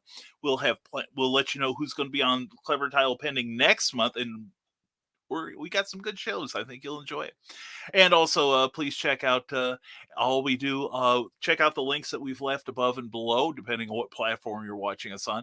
And we hope you have a great evening. Thank you all for being here. And as always, folks, stay smart, stay safe, wash your hands, and never apologize for being awesome. Thank you for watching Clever Title Pending. Take care, everyone.